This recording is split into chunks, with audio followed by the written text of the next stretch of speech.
This is not a Total War Saga Troy, it is in fact Total War Pharaoh, but now with the massive Dynasty Edition update. And I really want to talk about the Greeks, because if there was one thing I really wanted back from Troy, it was my boy Agamemnon, the Lion of Mycenae.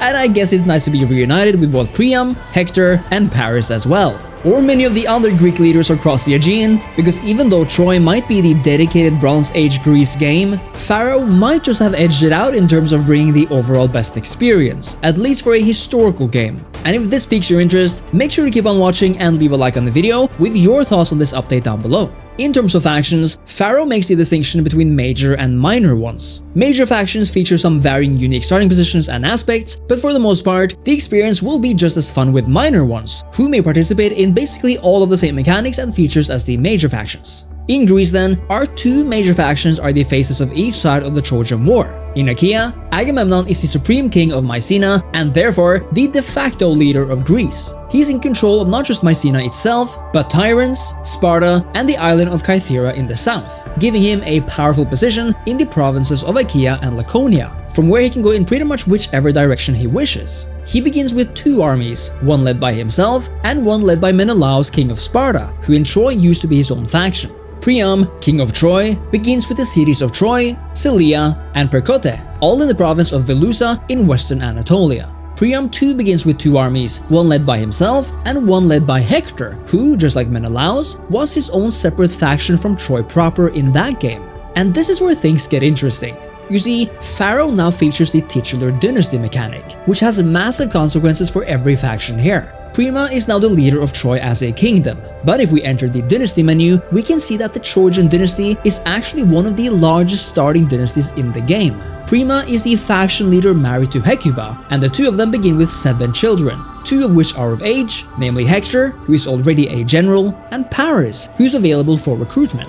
Notice, however, that Paris is not married to Helen, which does mean that in Pharaoh, the Trojan War will not be based on the premise of their union, at least not in terms of inherent game mechanics, as Helen herself is a member of the dynasty in Mycenae. Notice that we have a system of inheritance now, meaning that we have a faction leader and a faction heir. This does indeed mean that as opposed to Troy, faction leaders can now actually die and vacate the throne for the next person in line. And this can even happen in 2 ways, either from old age, since we now have an actual dated yearly system, or from the characters falling in battle. In fact, we are now able to do things like choosing our own heir if the conditions are met. We can marry off characters to other factions, or even internal unmarried characters, and depending on the type of diplomatic marriage, you can either offer away a character, get a new character to come join you, or both characters can stay in their respective realms, with an ensuing literal custody battle playing out once offspring are born. One of the major mechanics Pharaoh brought to life in its own way is its system of royal courts. Each civilization, be it back then the Egyptians or the Hittites, had their own court system where characters belonging to their royal tradition would be able to vie for power within that system.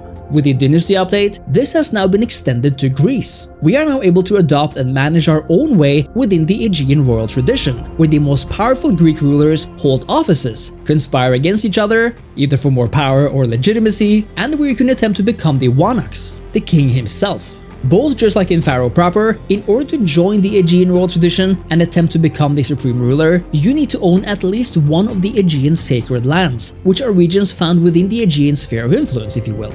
Of course, both Mycenae, Troy are already a part of this royal tradition, so they have secured a chance at a seat at the table, so to speak. Being part of the Greek court, much like an OG Pharaoh, allows you to fight for legitimacy in the court and to eventually challenge the sitting king for the throne. This is important because even the court mechanics themselves allow you to bribe and threaten your way to victory, and in some cases even allows you to threaten other court members out of their seats. But, importantly, you cannot threaten the king out of his seat. That is only possible by way of a civil war and a leadership challenge through legitimacy and the power of the crown mechanic. In other words, no matter who you play as in the Aegean realm, you're going to want to vie for the various positions in the court and make your mark on it. One of Pharaoh's biggest mechanics concerns ancient legacies, which is a feature that lets you tailor your campaign. By default, every one of the major cultures in the game offers a number of these legacies, and for Greece, we have 2 unique paths to choose from. Atreus, the first Wanaks, and Perseus the hero, the first focusing on warfare and domination, using the aptly named dominance resource to force diplomatic offers or court intrigue your way, and the latter, allowing you to gain the unity resource through organizing games and establishing vassals and allies in order to be able to recruit foreign allied units from anywhere on the campaign.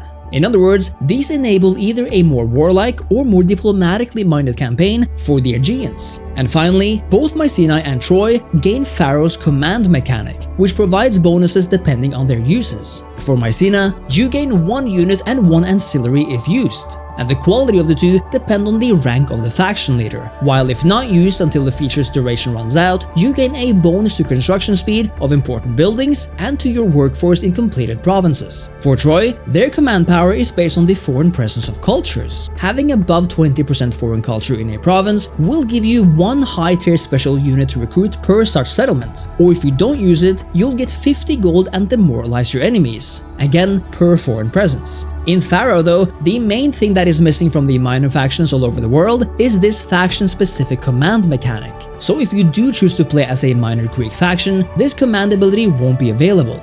In terms of religion and worship, the Greeks may now focus on worshipping a few gods at a time depending on which gods are discovered and how many spots you have for them, just like in Pharaoh proper.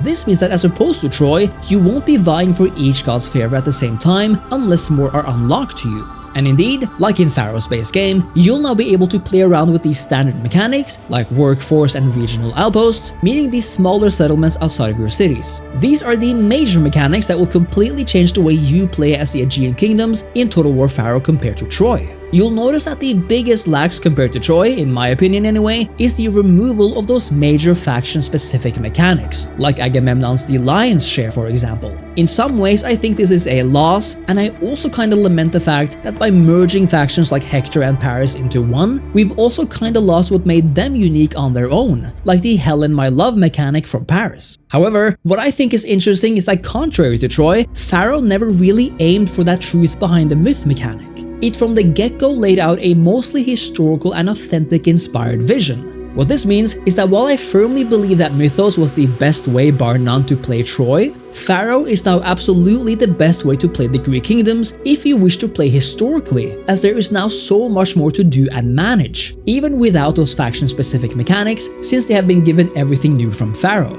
and more in terms of ancient legacies and the crown mechanic. In the end, Greece is probably my favorite addition to Pharaoh, since whereas most of Egypt are mostly landlocked and wide desert locations, Greece and Anatolia are full of coastlines, varied terrain, and a lot of visual flair. And if there's one thing I truly loved about Troy, it was that feeling of visual distinction that set it apart. And it's also nice to hear that the soundtrack of Troy is back for the Greek factions. Pharaoh is a beautiful game after all, and having a much more historical Bronze Age Greece to play with does a lot for the experience, especially when you manage to become the king of the Aegeans and take your empire further on one of the largest Total War campaign maps ever made, with the Aegean itself being given about 80 regions. Let me know what you think of the Greeks in Total War Pharaoh's Dynasty update, let me know who you are going to try out first, and whether you think the Greeks are cooler to play in Troy or in Pharaoh now. And as always, remember to leave a like and subscribe to the channel for more. Thank you so much for watching, and I'll see you next time. Cheers!